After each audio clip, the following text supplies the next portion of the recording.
At least 10 people are reported to have died in its path, and now the Category 5 storm is headed west towards Florida. To Hurricane Irma, you've heard this already, could be the costliest, but also the most damaging in U.S. history. We are dealing with this hurricane that is unprecedented in a lot of areas, and even if it gets downgraded to a Category 4, it's still going to have the potential to bring devastating storm surge, devastating flooding, and very, very strong winds that could knock down buildings in South Florida. Police officers, firefighters, and ambulances will not come to help you when the winds get too intense. Now, to give you a better idea of just how dangerous and destructive this storm is and could be, let's take a look at a couple of headlines. USA Today, Hurricane Irma has the potential of affecting every major city in the state of Florida. The New York Post, Hurricane Irma is the size of Texas. The Miami Herald, 2 South Florida nuclear power plants lie in Irma's path. Are they ready?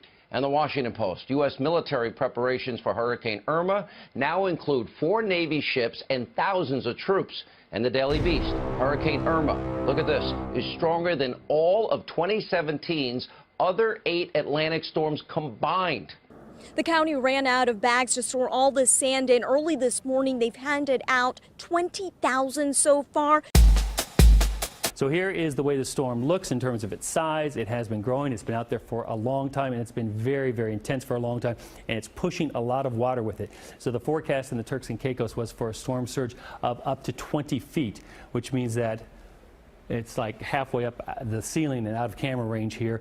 And that moving with current, too, not just the water coming up. It's rushing in, and then it's going to slowly recede after the storm passes. Or if the eye goes over, may rush back the other way. But it's very, very deadly.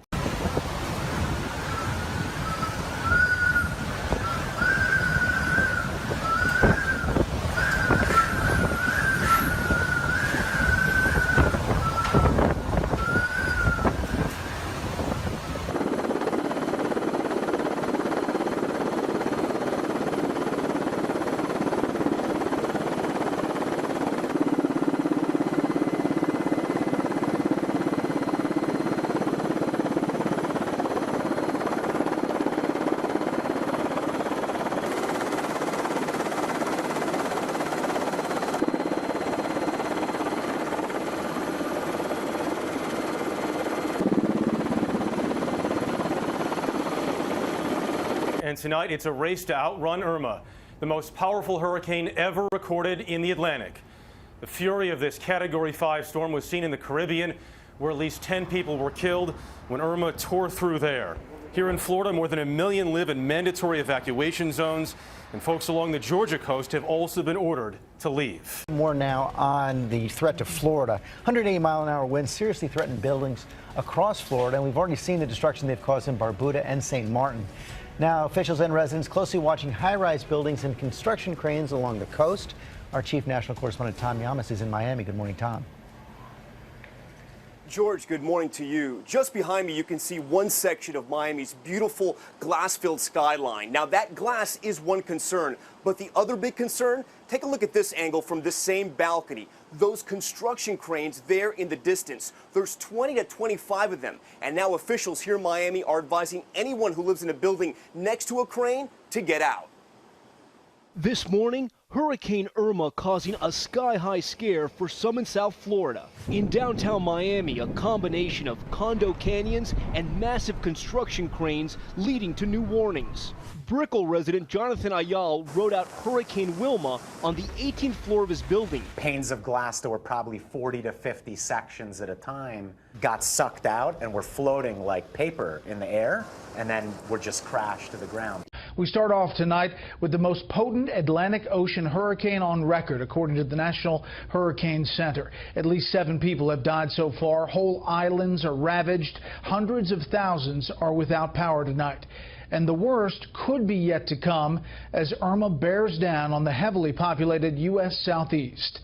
We begin tonight with senior correspondent Adam Housley on Key Largo in the direct path right now. Good evening, Adam. Good evening, Brett. With the Florida Keys bracing for that direct hit, many who've never evacuated here before have packed up and got out. I couldn't even pack nothing. I have the clothes on my back. That's it. Time is short before Irma makes its unwelcome advance, with the first stop expecting to be in the Florida Keys. And here, effects could be felt as early as Friday night. There will be a handful of people that will be staying here. So we'll see what happens. If it gets real bad, then we'll take off. Mandatory evacuations already in place for the Keys and much of South Florida. If you're in the Keys and still home, leave and get out. We can't save you after the storm starts. But not everyone is ready to get out just yet. We're staying here. We're going to a friend's house. Gonna ride it out. Hopefully we're okay. Tens of thousands already heeding the advice, departing by air, boat, and car. Roads north and west jammed with traffic and snaking lines for gas, food, and supplies, leading to reports of shortages and price gouging. Police even escorting fuel supply trucks to critical areas in need of fuel. We've got 4 vehicles and they're all full. So we've got that gas for the generators. We've got 4 generators. So am I scared? Yeah. The governor of Florida plans to activate 7,000 National Guard troops, and the president promising the federal response will be swift. We are very well covered from the standpoint of bravery and talent. We have tremendous people there representing us. Last-minute preparations are everywhere. Businesses and homes boarded up, and armies of volunteers filling sandbags, especially around Miami, where many forecasts say Irma is targeted. I have hotel rooms rented in Orlando. I just don't know if I'm going up there or not, but my wife says I am. Any doubts about this hurricane's power? Just ask residents of the Eastern Caribbean, Hispaniola, and Puerto Rico, where at least 70% of the island is without power, and some areas could remain that way for months. I'm on 441, which is the Aguada Pico de Piedra Strip. It's really windy. It's actually rocking my car. Sustained winds of 180 miles per hour producing massive storm surge, severe flooding, and property damage. States of emergencies declared in the Carolinas and Georgia, anticipating the hurricane could trundle up the East Coast. Sustained winds are 175 miles an hour. Video from the space station shows Irma's size. Hurricane-force winds extend 70 miles from its center. We want to check in with Lonnie Quinn, chief weathercaster at our New York station WCBS. Lonnie, the forecast is changing. It is. The new information pushes things a little bit more to the west, and we talk about this being an ominous turn. Well, let's get right to it. We haven't actually begun the turn yet, but there's a picture of Irma. It's enormous. You could fit Texas inside of that. The new forecast cone from the National Hurricane Center. Let's display that for you because we're in very much in agreement. It's going to continue this trek to the west-northwest. Here's where it becomes a little iffy, though. This is the iffy part. When does it start this turn to the north? And you got to notice here, between these two yellow lines, anything is at play. So the west coast, the east coast of Florida, both a possibility. Let me show you one model that we tend to look at pretty heavily these days because it's been performing so well. The European, okay? This, the National Hurricane Center's forecast, this right there on the west coast of Florida is where the European model puts the storm. But even they have been waffling because look at where this was earlier today. 12 hours ago, it was an east coast storm with the eye right over Miami Beach. That's what we're looking at, a very intense hurricane for the area. There's a look at the visible satellite imagery, losing our light of the day, but you can see what they call a stadium effect as the shadows come across the eye itself. A very large geographical tropical system. So again, we'll continue to watch the movement of this system, but this is the official track in 175-mile-per-hour winds. You can see that movement to the northwest, northwest. Friday at 2 p.m. is a Category 5 north of the Dominican Republic. A Category 4 storm Saturday early in the day, and then Saturday in the afternoon with 140-mile-per-hour winds. There you see the shift, slight shift to the west.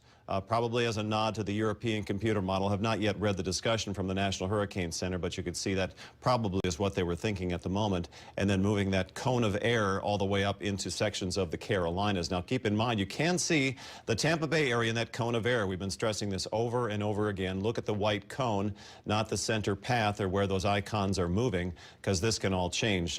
If this would shift a little farther to the west, that would mean obviously stronger winds for inland counties, especially places like Polk and Highlands County. But you can see overall, the spaghetti models are still trending to the east, and we'll see if that 12Z run from the Euro was an outlier and whether that trend will continue. It's watching the trend. That's why it's good to look at all the computer models at once to see what they're all thinking.